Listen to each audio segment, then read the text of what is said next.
Magandang araw guys, andito po ako ngayon para mag-ulat sa panitikan ng North Korea.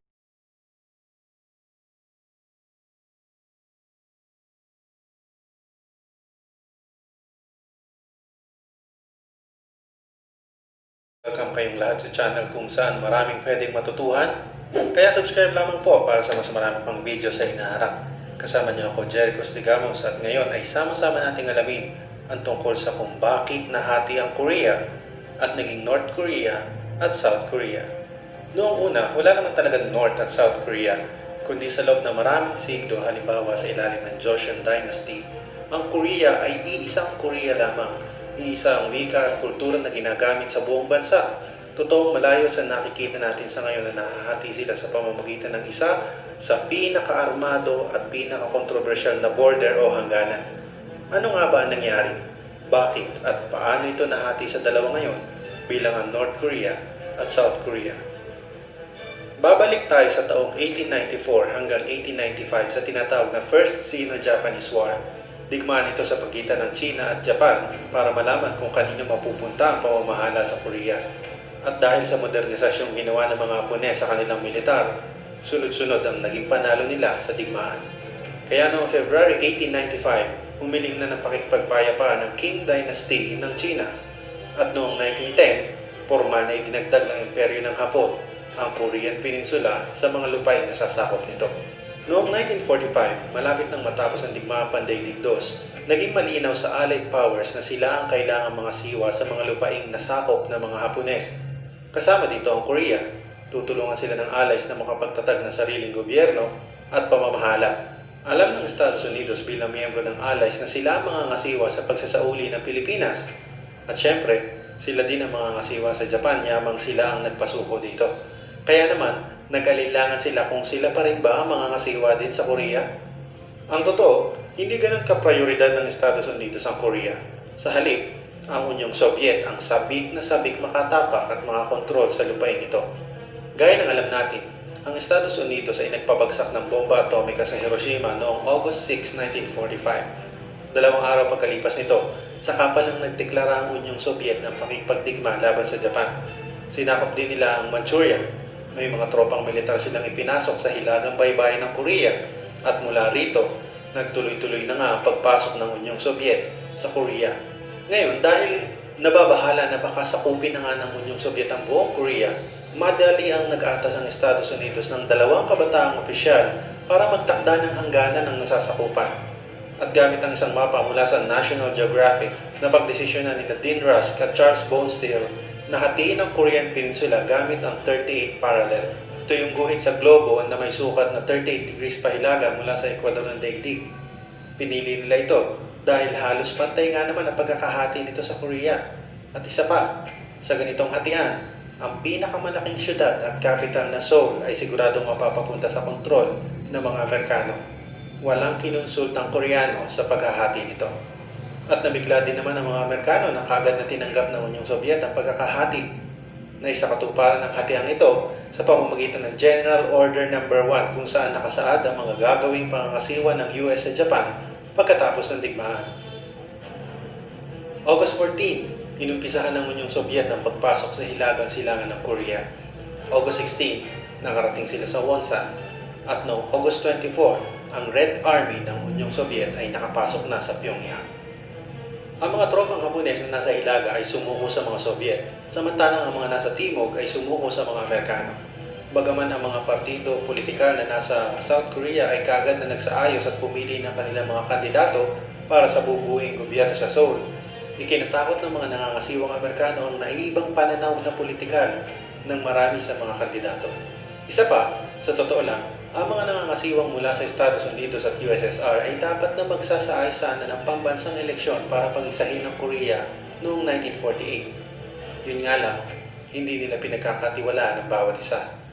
Gusto ng Estados Unidos na maging demokratiko ang buong Korea, samantalang gusto naman ng Unyong Soviet na ito ay maging komunista.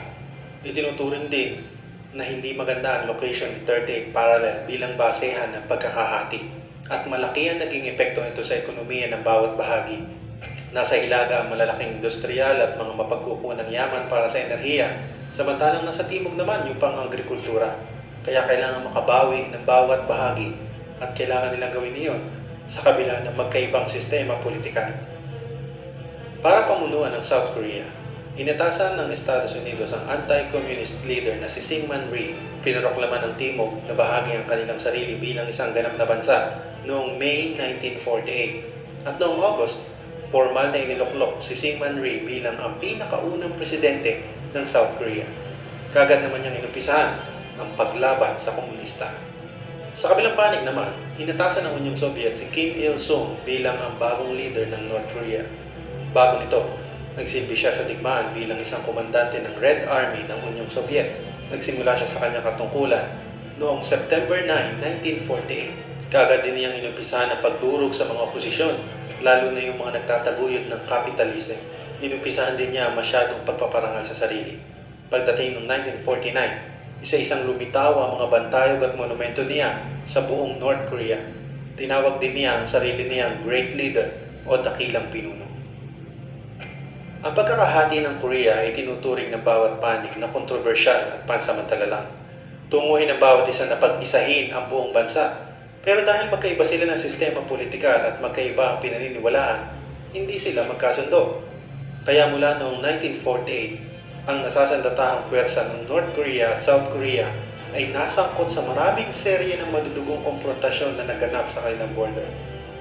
At noong 1950, ang konfrontasyon na ito ay biglang lumawak ng puwersahang sakupin ng North Koreans ang South Korea. Ninais kasi ni Kim Il-sung na muling pagkaisahin ang dalawang Korea sa ilalim ng komunismo. At dito sumiklab ang Korean War. Sa digmaang ito, nasangkot ang United Nations para protektahan ang South Korea.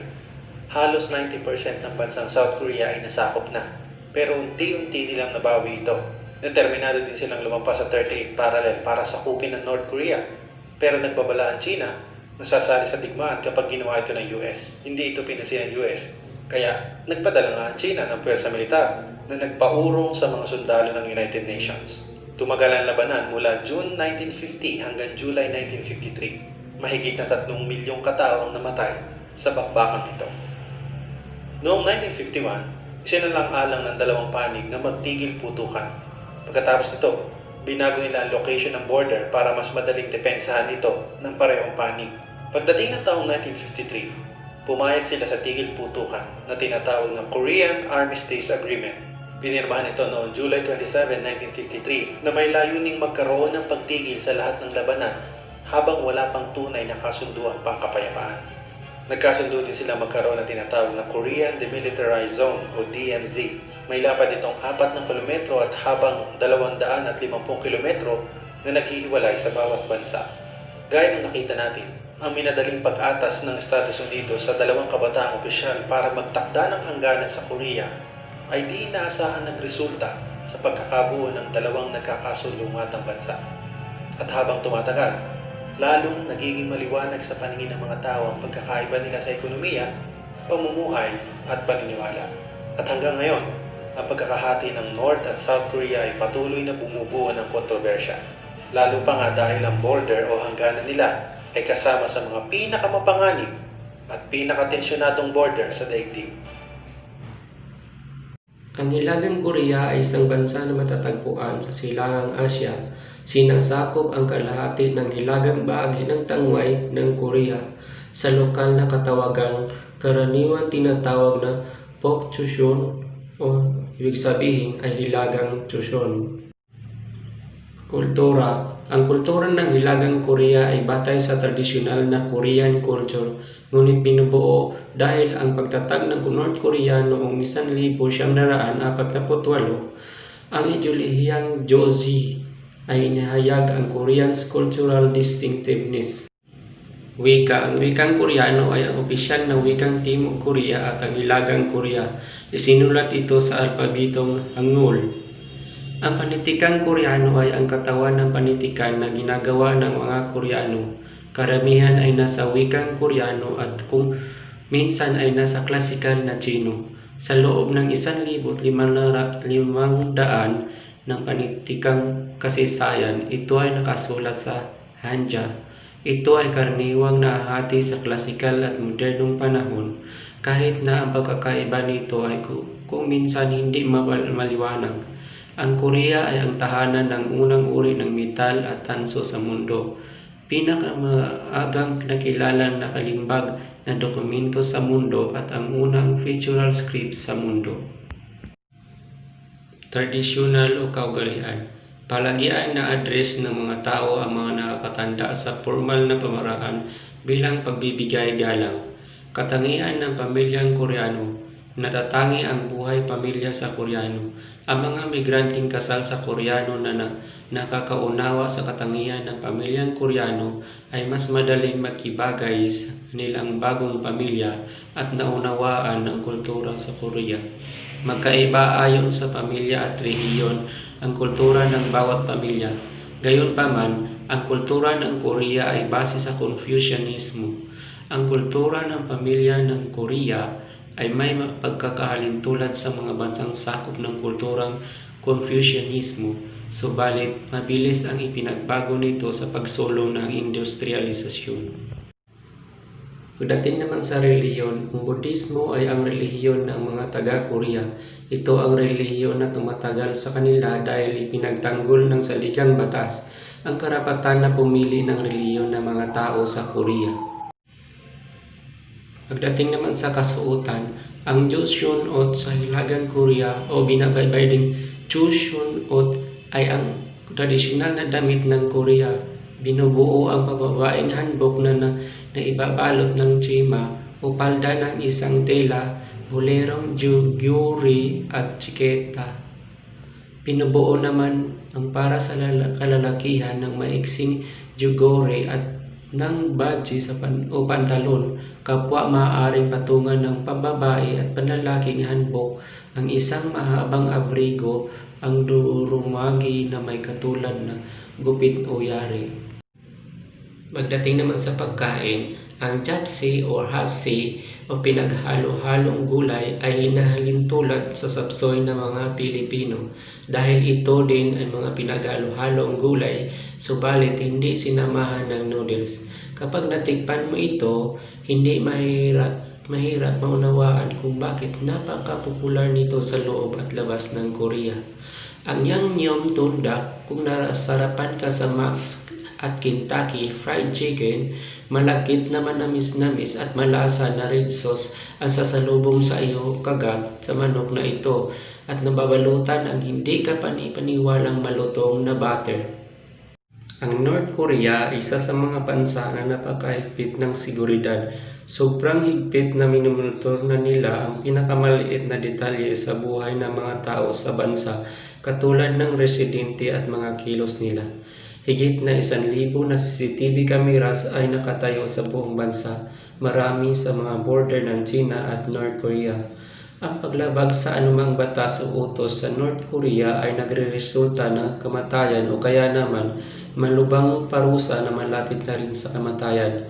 Walang karapatan sa pagsabi ng sariling opinyon at ang media na ang legal lamang ang may mga TV station at nagmamayari ng mga ay ang gobyerno.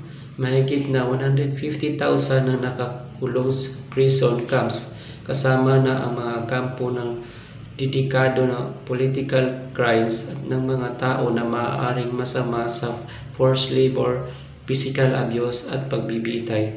Madami ng bansa ang humatol sa North Korea para sa pag-ugali nito. Ang mga kababaihan ng North Korea na tumakas sa kanilang bansa ay madalas napupunta sa sapilitang kasal sa mga Tsinong lalaki. Kahit na sila ay nanirahan doon para sa taon, ang mga kababaihan ay hindi karapat-dapat sa legal na panirahan at harapin ang posibleng pag-aresto at pagpapabalik sa sariling bayan. Maraming mga bata ang naturang mga hindi nakikilalang kasal ay walang legal na pagkakilanlan sa pang-elementaryang edukasyon. Ang Hilagang Korea ay isa sa mga bansang sa mundo na tumangging sumali sa International Labour Organization kung ILO. Ang sapilitang paggawa ay mahalagang pamantayan sa bansa at ang mga gawa ay sistematikong tinanggihan ng kalayaan ng asosasyon at ng karapatan upang ayusin at equitatively bargain. Ang pamahalaan ay matatag na kumukontrol sa mga otorisadong organisasyong union ng mga manggagawa, ang pangkalahatang federasyon ng trade union ng Korea. Kahirapan. Madami sa mga tao sa North Korea ang nagdusa sa kakulangan sa pagkain sa kabila ng kanilang mahigpit na gobyerno. Mas mababa sa 20% ang kanilang mararong lupa. Marami naman sa kanila ang bansa na mga tanim pero halos na lahat ng mga ito ay hindi napupunta sa mamamayan. Sa bansang ito, marami sa mga tao ay walang kuryente at internet. At kung mayroon man kuryente ay sandali lang itong mapupundi na agad. Sa sobrang hirap nila, madami walang kotse at hindi pa nila alam ang flash toilet. Madami ang nanirahan sa pagkain lamang ng damo. Ang Pyongyang ay para lamang sa mayaman at malakas na taga North Korea. Kahigpitan ng gobyerno sa kasarilan ng mamamayan. Illegal para sa North Korea ng mga tao na umalis sa kanilang bansa na walang pahintulot sa rehimen. Ang mga tinatangka ng rehimen upang mahigpit ay ang kilusan ng mga tao kahit nasa loob ng kanilang sariling bansa.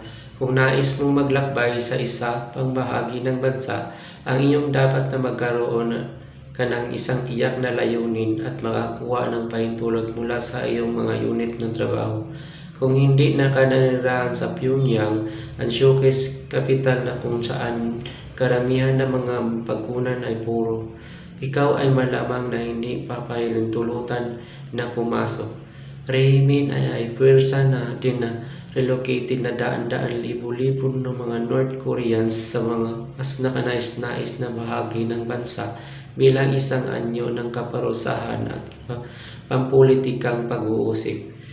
Panunuring panitikan ng rehimen o pamumuno sa North Korea kung iniulat ay sapat na upang gumawa na sa iyo at sa iyong pamilya mawala mula sa lipunan pagkatapos sa isang pampulitikal na kampong bilanggo. Ito'y wala ng sabi na walang libreng media o sa loob ng bansa. Ang tanging opinyong pinapayagang tinitingnan sa loob ng bansa ay ang rehimen. Ang relihiyon na isinaayos ay nakikita bilang isang potensyal na banta sa rehimen at sa makatuwid ay walang bukod sa token na simbahan na binubuo bilang isang harapan ng kalayaan sa relihiyon para sa mga banyaging bisita ang pinapayagan. Libo-libong mga Budista at mga Kristiyano ang pinatay at inuusig sa buong kasaysayan ng Hilagang Korea. Ang mga tao na huli sa pagsasanay o nakakalat ng relihiyon sa lihim ay parusahan ng lubhang malupit, kabilang ang mga sa pamamagitan ng pampublikong pagsasagawa o padala sa kampong pampulitikal na bilangguan. Ang North Korea ay isa sa masasabi na isa sa mga lugar na kung saan ayaw mo pumunta dahil sa maraming masasamang pangyayari doon na mas malala pa dito sa Pilipinas. Ang konsensya ay hindi ginagamit, mas lalo namang na ang tamang pag-iisip sa kapakanan ng mga mamamayan. Ang mga leader sa bansa ay parang mga idol lamang at walang ginawa para paunlarin ang bansa. Nagsaya lang sila sa kung anong meron sila at inabuso pa nila ang kapangyarihan na meron sila. Ang mga North Korea na tao ay parang ginawa lang ng mga alipin na mga Kims na tinaguri ang nilang leader. Ang hindi pagpupuri sa mga Kims at pagsunod sa simpleng batas ay nagreresulta sa pagpunta sa prison camp, sa pilitang paggawa at kamatayan. Wala talagang magandang masasabi sa bansang ito. Talagang kailangan nila ng magbago. Ang mga taga North Korea ay pwede pang mamuhay ng mas maganda at mas mabuti. Pag-aambing sa Pilipinas. May pagkapariho ang Pilipinas at Korea sa ilang bagay. Meron din naman silang pagkakaiba. Ang Pilipinas ay binubuo ng malaking populasyon. Tulad ng Korea, malaki din ang populasyon nito, ngunit hindi nga lang kasing laki ng sa Pilipinas. Sa kanilang mga nakugalian, ang Korea ay may mga patakaran na sinusunod kagaya sa pagkain, paglabas-pasok sa loob ng bahay, pagdasal, sa kasal o sa kahit anumang kanilang gawin, sila ay may sinusunod na rules. at ito'y kanilang ginagalang. Di sila nagrereklamo kahit na may mga rules silang dapat sundin. Sa Pilipinas naman ganun din, ngunit di nga lang pareho ang paggalang ng mga Pilipino sa paggalang ng mga Koreano. Karamihan na nga kasi sa atin ngayon ng mga Pilipino ay may iba't ibang gustong gawin. Di natin gustong maghintay kung anumang batas ang kailangan sundin. Kumbaga, kung magsasagawa ng batas ang presidente o kahit na sino man na bawal na tayong magmaneho ng hindi naka-helmet, marami kaagad sa atin ang hindi sumang-ayon dahil nga may gustong kayo at dapat yun ang masunod. Oo nga, may kanya-kanyang tayong pag-iisip, ngunit di man tayo sigurado kung ito'y nakabubuti o hindi. Kaya dapat isa tayong magdesisyon dahil isa lamang naman sa ating kinatayuan. Sa pagtatrabaho, pareho namang masipag at mapupursigi ang mga Pilipino at Koreano. Sa mga tanawin naman, oo, pareho din silang may iba't ibang tanawin na makikita. Sa dalawang magkakaibang lugar ng Asya, ang Pilipinas at Korea, isa din ito sa iba't ibang lugar o iba't ibang kasaysayan ng bawat lugar na ito, pamahiin, batas, lokasyon, estado, kasaysayan o kultura at iba pa. Pagkakaiba ng North Korea sa Pilipinas, sobrang maigpit ang pamamahala ng North Korea. Hindi katulad sa Pilipinas na umaayon pa rin sa saligang batas ang pamamahala. Nasa komunistang pamamahala naman ang North Korea, ang kapangyarihan nasa isang pinuno. Ngunit ang Pilipinas naman ay nasa demokratikong pamamahala kung saan nasa mamayan ang kapangyarihan kung sino ang ilalagay sa posisyon ng gobyerno. Nakatutok sa gawaing pandigma o pangmilitar ang North Korea. Nakapokus naman sa pamamahala ang Pilipinas. Hindi na pagtuunan ng pansin ang panitikan ng North Korea sapagkat gawaing pangmilitar ang tuon nila. Mayaman naman sa panitikan ang Pilipinas kung saan malayang magpahayag ng saloobin ang bawat mamamayan dito. Mas masaya ang mga tao dito sa Pilipinas dahil malaya ang mga tao sa nais nilang gustong gawin na hindi lalabag sa batas. Hindi katulad sa North Korea na masyadong maigpit at puno ng karahasan ang mga tao, droga at kahirapan at ang laging nararanasan doon.